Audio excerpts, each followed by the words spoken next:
Ya, alhamdulillah kita sudah pun berada di segmen motivasi kewangan, seperti yang kita berikan tadi, satu topik yang menarik berkenaan dengan pengaruh kawan, ya.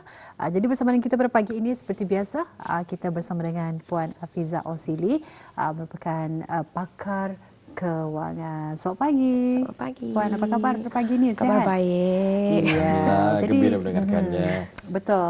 Jadi satu topik yang menarik ni ingin kita kongsikan berkenaan dengan pengaruh kawan. Tapi itulah yang kita cakapkan tadi. Adakah dari segi sudut positif ataupun negatif, ya. Jadi ingin kita dapatkan penjelasan yang lebih lagi daripada Puan Afizah sendiri. Mungkin dapat membahaskan dan juga menerangkan lebih lanjutlah mengenai dengan topik harian ini, iaitu pengaruh kawan. Tapi kita percaya ini berkenaan dengan pengaruh kawan dalam kewangan Ketani. Jadi kita kongsikan ni Puan, silakan. So pagi ini saya bawakan topik ini sebab memang Ketani dalam kira banyak kalau apa-apa nasihat apa Ketani, firstly Ketani akan mengagak kawan. Orang. Jadi anda juga dalam kewangan kira Ketani pun akan mereach dengan arah dorang untuk menanya mengenai kewangan Ketani juga. Jadi dari sana dari segi positif ada macam certain people will lihat macam mana kawanan ni dapat mempunyai kemewahan, apa yang dibuatnya apa tu. Tapi dari segi negatifnya, di mana macam Ketani iri hati dengan kawan, ya dah ni kenapa aku nerapatnya. Jadi Ketani kan mengikut-ikutkan supaya kekal relevan ya orang macam ikut kalau ya ada kereta baru ia terdapat kereta baru, anda kumalah ya, bau je ko kereta baru macam tu. Or like macam belayar ke sana kemari, macam ya macam ia lihat saja tapi indah bertanya kali apa ataupun pasal kemampuan sendiri macam diri sama kawan mungkin berbeza lah dari sana. Jadi macam masa Ketani terikut-ikutan ni, Ketani boleh membuat kewangan Ketani dalam bahaya. Saya setuju ya. Jadi ada foto yang kita saksikan pada ketika ini, sedikit poster ya berkenaan dengan pengaruh kawan ini. Jadi maksudnya di sini kawan kita ni tu indah secara langsung mempengaruhi kita ni lah tu maksudnya ya. Maksudnya diri individu itulah yang terpengaruh dengan gaya hidup seseorang atau maksudnya. Sebab Ketani dalam alam teknologi di mana mungkin Ketani dah berjumpa dengan kawan ni setiap hari. Ketani melihat dari laman sosial saja, ya ni tapi aku rasa macam I can do better. Macam tu iri hati itu kawan macam belayar di negara belayar macam mana tu macam siok je dan tanpa macam ia pikirkan dulu budgetnya apa, ia terus buat ini salah siapa ni sebenarnya? Salah kawan ke salah diri sendiri? Salah diri. Ya tu. Maksudkannya tu macam jangan terpengaruh lah dari segi apa yang Ketani lihat. Jadi itu salah satu yang kesedaran untuk diri lah. Lurus ya. Kawan indah je mengasut kembali dia membalik kereta baru. Tetapi Ketani sama jugalah ya. Secara indah langsung kena ukur baju di badan sendiri ya. Apa faktor yang perlu kita ni ketahui sebelum kita ni membuat sebarang keputusan jika kita ni ingin mengikutkan cara perancangan kewangan kawan kita ni. So macam Wali sebut tadi kan mengukur baju di badan sendiri tu. So salah satunya adalah Ketani mesti lihat dari mana sumber pendapatan. Ketani sama kawan Ketani ni. Mungkin ia berbeza pendapatannya lebih tinggi dari segi pekerjaan. Mungkin ia ada warisan keluarga juga yang Ketani ada. Jadi dari sana macam kalau Ketani kan ikutkan taraf hidup mereka dengan macam ikut-ikut Ketani mungkin membahayakan kewangan sendiri. So dari sana macam jangankan ikut ia ke example ke negara aku rasa aku boleh nih macam tu macam dengan emosi ingin orang kekal relevan, yes, tidak kekal ketinggalan. So kesanalah juga. Aku pun kesana macam supaya ada bahan topik untuk bercakap sama kawan pun. Kau kesana? Enggak. Aku sini macam tu. So dari sanalah bukan itu saja macam dari segi pakaian, dari segi beg ketani apa kan, ataupun kalau dari segi jam apa macam stylo Milo kan. Macam mana tu? Aku rasa aku bolehnya. Kalian balik tapi aku rasa lagi bisa aku. So dari sana macam pengaruhnya tu rasa ketani sampai Indah terfikir mengenai kewangan ketani sendiri. And sebab itu macam kira membahayakan dari segi nanti cukup duitku tiap bulan apa aku balik macam Sebenarnya apa yang ingin dicapai ni oleh individu ni sebenarnya? Kira biasanya lah diorang mau kepuasan sendiri dari segi aku pun boleh memiliki benda ni. Ataupun ada salah another way is macam aku rasa kalau kawanku mau berkawan dengan aku, so it's mainly negative thinking arah diri lah. Kawanku mau kawan dengan aku mesti match diorang punya style. Aku ndak boleh macam Indah ada style macam biasa-biasa saja. So macamnya karangnya ia lihat aku macam tapi itu semua dari diri ketani sendiri. Jadi adakah individu tersebut berada di kelompok ataupun kumpulan yang salah? Okay. So itu terpulang juga kepada diri ketani. Because ada kadang-kadang kan kalau ketani, kalau kawan ini biasanya ketani berjenaka kan. Macam kau pakai ni kan, macam batas sudah balik-balik. Kau pakai baju ni apa tu kan. Kalau rasa macam diri atau kesempitan duit untuk memfollow, boleh suarakanlah.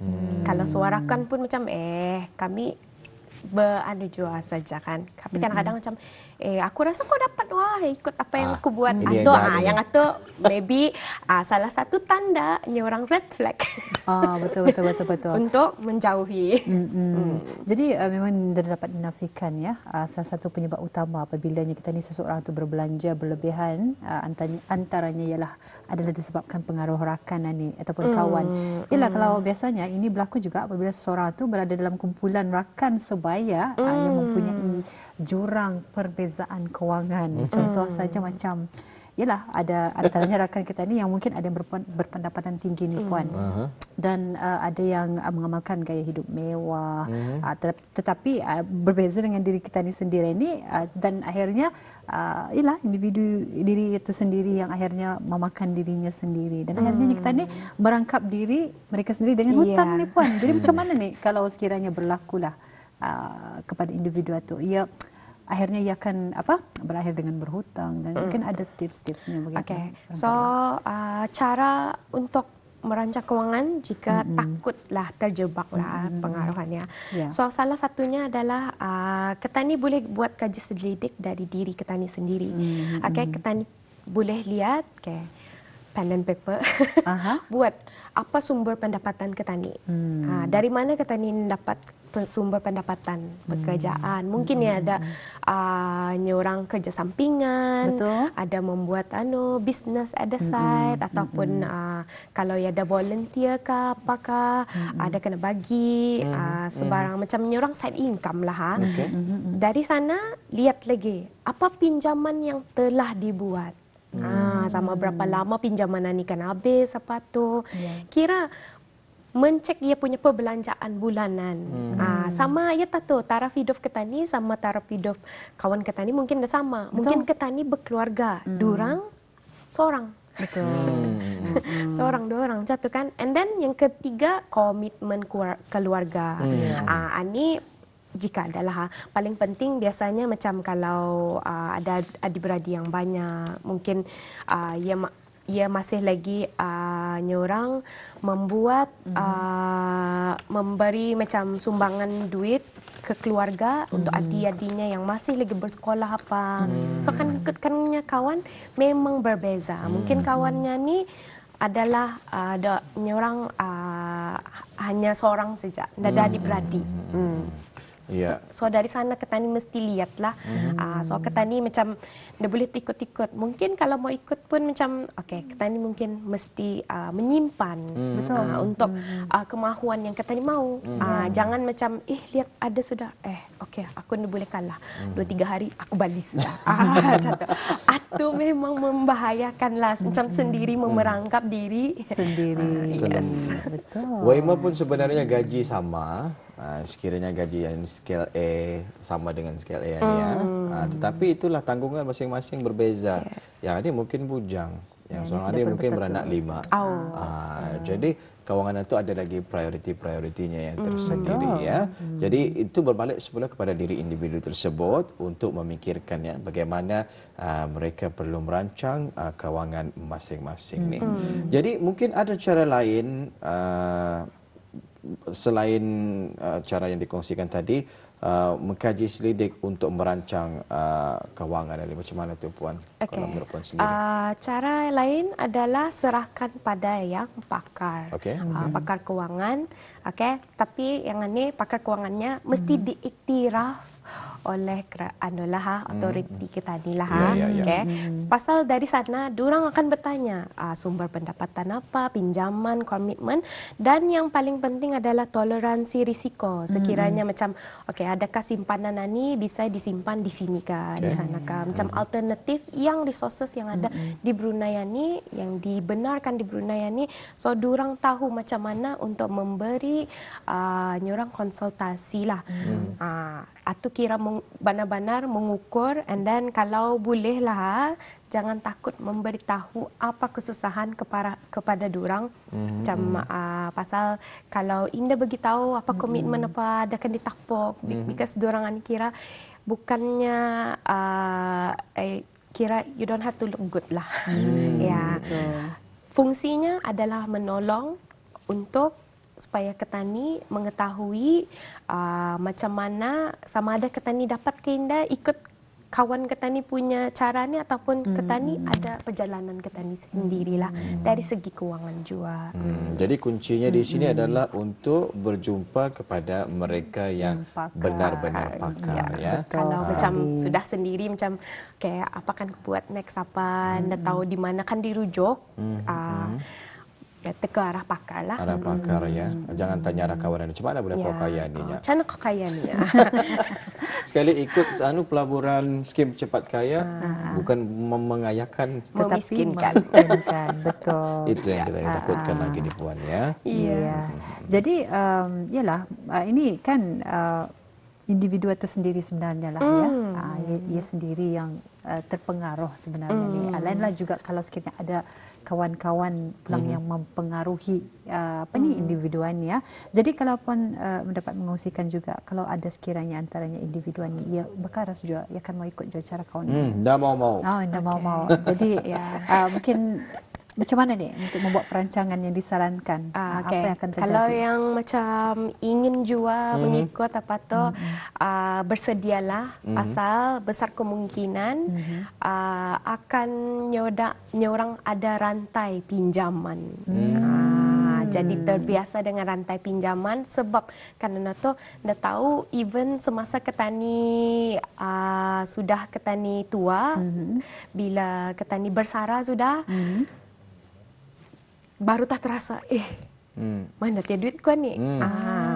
So pasal Ketani membayar hutang, and then sudah tu habis, Ketani buat lagi pinjaman baru. So berantailah pinjaman ni, takkan ada habisnya orang.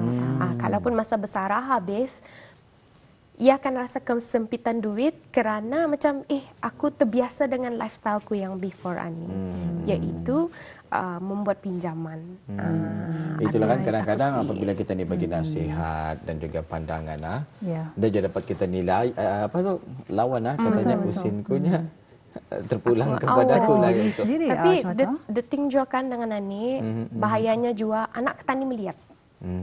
Takut. So dorang lihat kalau mama bapa anda tu ada duitnya, pasal kalau kita ni bercerita tu, anak kita ni pun mendengar, ambil saja kolon apa tu.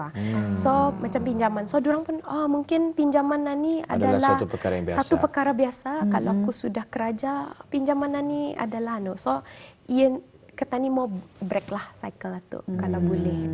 Jangan sampai generasi nextnya macam pun berhantai dengan pinjaman. Luar biasa sekali. Mudah-mudahan dijauhkannya daripada perkara-perkara sebegini ini. Baik, berbalik semula kepada tajuk kita ni, memandangkan masa kita ni pun masih lagi ada ni. Jadi ingin kita ni tanyakan ni, buat individu yang cuba untuk memperbaiki diri agar tidak terikut-ikut dengan pengaruh kawan ini, apa yang mereka boleh lakukan? Okey. Salah satunya jangan iri hatilah. Kalau kita ni melihat arah sosial apa tu lawa, benda tu mungkin lawa tapi realitinya mungkin anda sama. Macam mungkin ia safe batas sudah. Baru tah macam let's say macam kita ni bulan pandemik last time memang nada keluar negara apa kan dulu. So mungkin dari sana ia batas sudah menyimpan. Jadi simpanan itu yang dipakainya untuk keluar, bukannya immediate resources lah orang. Jadi kita ni mesti pekalah juga assess sendiri macam lihat bisa ya to. Kalau rasanya macam terlampau orang ingin aku mau je kemari apa tu boleh. Tapi merancang slowly itu indah salah. 2 ke 3 tahun. Saya rasa merancang perlahan-lahan ini akan mendatangkan kepuasan yang lebih. Betul. Ya, macam daripada macam ke sana berikat perut. Makan instant mie, macam mencari tempat yang murah apa tu. Kalau kita ni merancang dengan masa lama, kita ni boleh enjoy orang kemewahan yang ada untuk masa kita ni belayar, bercuti tu. Daripada masa yang singkat dalam macam 6 bulan. Gaji bulan depan, balik tiket, terbang, balik belayar. Sakit kepala. Bil belum bayar. Berbeza dengan macam yang membuat perancangan 1 tahun, menabung perlahan, budget untuk tiket belayar, budget untuk hotel, budget untuk perbelanjaan, makan, minum dan sebagainya. Semua. Jadi ini akan pastinya mendatangkan kelegaan dan juga kepuasan. Ya, kepuasan dan lagi perlu fikir juga macam kalau ya rasa macam aku mesti maybe pakai public transport negara tu. Tapi lihat pasal ya ada sudah kan orang peruntukan untuk atau transportation. Aku boleh pakai transport macam taksi diorang ataupun alat adalah macam sekarang ni Grab ke Uber apa tu. So macam memberi kemewahan sikitlah dari segi kita ni perlu fikir macam transfer ke mana especially kalau negara tu negara baru pernah kita ni ke sana. So macam boleh bagi kita ni kepuasan lah macam enjoynya orang negara tu daripada bergagas ke sana kemari ataupun macam aku kiranya dalam 3 bulan lah saja sudah mau pergi untuk ke percutian. Kali sudah datang sana sampit ya duit macam duit yang diperuntukkan ni. Dan mencarilah cara-cara untuk menjimatkan. Menjimatkan kos. Jadi sometimes kita ni boleh arah diri kita ni juga. Pasal kadang-kadang macam kiranya ia membook hotel yang ataupun macam rumah-rumah sewa apa tu. Tapi kita ni pernah ke sana. Kali mungkin orang indah seindah yang kita ni lihat and then ada peruntukan lain untuk maybe aku tempat lain lagi macam tu. So those kind of emergency tu memang ada. Salah satu yang baik, alhamdulillah. Ya, kata-kata terakhir daripada Puan sendiri sebelum kita ni berpisah ni, Puan, silakan. So pada kata-kata terakhir adalah ada 3.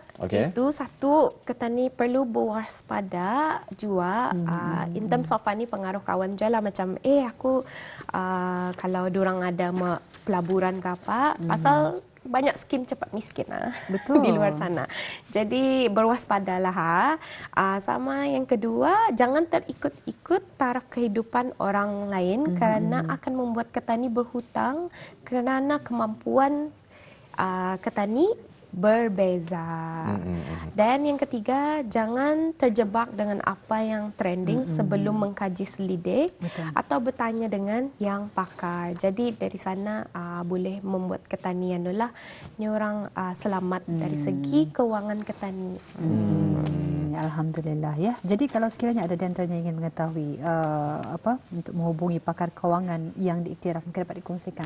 Okey. So kalau ingin menghubungi kami ada email address iaitu askfpab@outlook.com ataupun laman sasawang kami di Facebook FPAB ataupun Instagram FPAB_BN. Jadi anda boleh lihat sendiri ya email yang disediakan Facebook dan juga Instagram ini untuk menghubungi bagi mendapatkan sebarang nasihat ya dan juga mengetahui lebih lanjut lagi lah khususnya dalam bidang topik kewangan ya.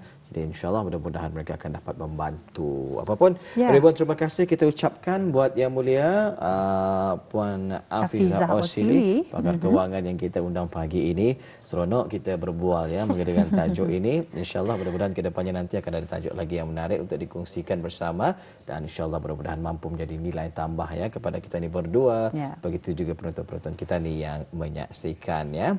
Jadi jumpa lagi di lain kesempatan dan selamat kembali bertugas nanti Puan ya.